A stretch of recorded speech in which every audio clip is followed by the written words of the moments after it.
السلام علیکم. وَتُعِزُّ مَن تَشَاءُ وَتُذِلُّ مَن تَشَاءُ. خدا جسے چاہے عزت دے اور جسے چاہے ذلت دے. قرآن پاک کی ایک اور آیت جس کا مفہوم ہے، اور کہو حق آن پہنچا اور باطل مٹ گیا، اور یقیناً باطل ایسی ہی چیز ہے جو مٹنے والی ہے. مچھ بلوچستان میں غریب کارکنوں کے ناحق قتل پر سیاق اور سباق کے ساتھ 3 پوائنٹس میں آپ کے سامنے رکھنا چاہتا ہوں.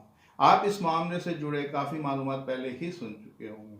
قتل و غارت کی یہ طویل داستان ہزارہ کمیونٹی کے افراد کے قتل عام کا سلسلہ ہنوز جاری ہے. ہزارہ کمیونٹی کے لوگ 1880 سے افغانستان میں رہتے چلے آ رہے ہیں. افغان طالبان نے ان کی نسل کشی کا سلسلہ شروع کیا تو کم و بیش تمام کمیونٹی 1990 میں افغانستان سے بلوچستان پاکستان ہجرت کر گئی. ہزارہ شیعہ اپنے جسمانی خد و خال کی وجہ سے آسانی سے پہچانے جاتے ہیں. پاکستان میں لشکر جھنگوی نے ان کے مذہبی نظریات کی وجہ سے انہیں قتل کرنا شروع کیا. یہ سلسلہ 2001 سے شروع ہوتا ہے. 2013 اس کمیونٹی کے لیے بہت بھاری ہوتا ہے.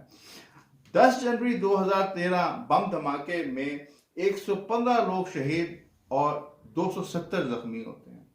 16 فروری 2013 کے بم دھماکے میں 73 افراد شہید اور 180 افراد زخمی ہوتے ہیں. 30 جنوری 2013 کے بم دھماکے میں 33 افراد شہید اور 70 زخمی ہوتے ہیں. اب دیکھیں کہ بلوچستان کی حکومت، صحافی اور سیاستدانوں کا کیا رویہ تھا. جیسا کہ ہمیں علم ہے کہ ہمارا مین اسٹریم میڈیا بلوچستان کے مسائل کو مکمل نظر انداز کرتا ہے. ہمارا میڈیا نواز شریف کے ڈرائنگ روم سے نکلنے کا نام ہی نہیں لیتا. پولیس ایک صوبائی مسئلہ ہے اور بلوچستان کو عملی طور پر فوج کنٹرول کرتی ہے. عمران خان متواتر انڈیا کی سازشوں کا ذکر کرتے رہتے ہیں. یہ واقعہ مقامی انتظامیہ کی ناکامی کو ظاہر کرتا ہے، مگر وزیر اعظم کو جس طرح اس تمام واقعے میں گھسیٹا گیا وہ انتہائی شرمناک ہے. اس واقعے کو عالمی میڈیا نے بھی کور کیا، مگر لوگ سمجھ ہی نہ سکے اصل مسئلہ کیا ہے. پاکستان میں ہونے والے ایک ہائی پروفائل قتل کا ذکر بھی اس تمام افسانے میں نہیں کیا گیا، جو بہت افسوسناک ہے. حالیہ دلخراش واقعہ میں لواحقین نے تدفین کو عمران خان کی آمد کے ساتھ مشروط کر دیا تھا. انسانی ہمدردی کو لے کر بغض عمران میں پڑے صحافی اور سیاستدانوں نے عمران خان پر دباؤ ڈالنا شروع کیا کہ وہ ہر حال میں وہاں جائیں. صحافتی طوائفوں نے عمران خان کو بے حس اور شفاق تک کہا. اس ایک واقعہ کو لے کر رؤف کلاسرا جیسے بے شمار صحافتی طوائفوں نے غلیظ ترین پوسٹ سوشل میڈیا پہ کی. صحافتی طوائفوں نے عمران خان کو نہ صرف عوام دشمن بلکہ حکومت کی ناکامی سے بھی تعبیر کیا. سیاستدانوں نے اپنی سیاست کھیلنی شروع کر دی. ظاہر ہے پرائم منسٹر کے آفس میں معلومات متواتر آ رہی تھیں. پریشر میں عمران خان سے صحافیوں اور سیاستدانوں کی بلیک میلنگ سے تشبیہ دی، جسے غلط لفظوں میں استعمال کیا گیا.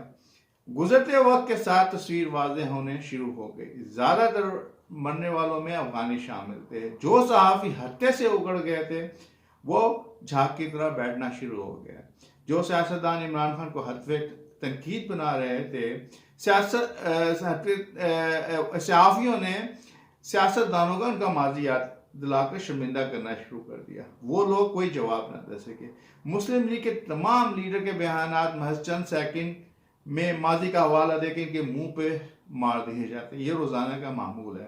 اب دیکھیں کہ سیکیورٹی ایجنسیز اور بے نظیر کی شہادت جسے یکسر طور پر نظر انداز کر دیا گیا اور لوگوں کو ریمائنڈ نہیں کروایا گیا. 27 دسمبر 2007 پاکستان کی تاریخ میں اہم باب رقم کر گیا جب بے نظیر بھٹو صاحبہ کو قتل کر دیا گیا.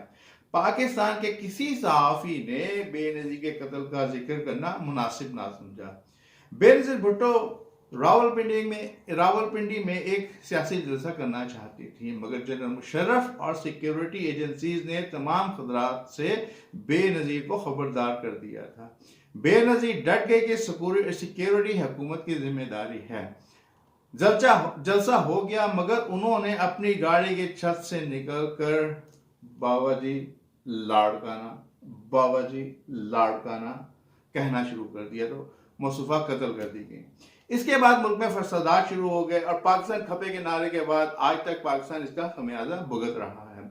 ہر ملک اپنے سربراہ کی سیکیورٹی پہ بے تحاشا پیسہ خرچ کرتا ہے. لیڈرز کی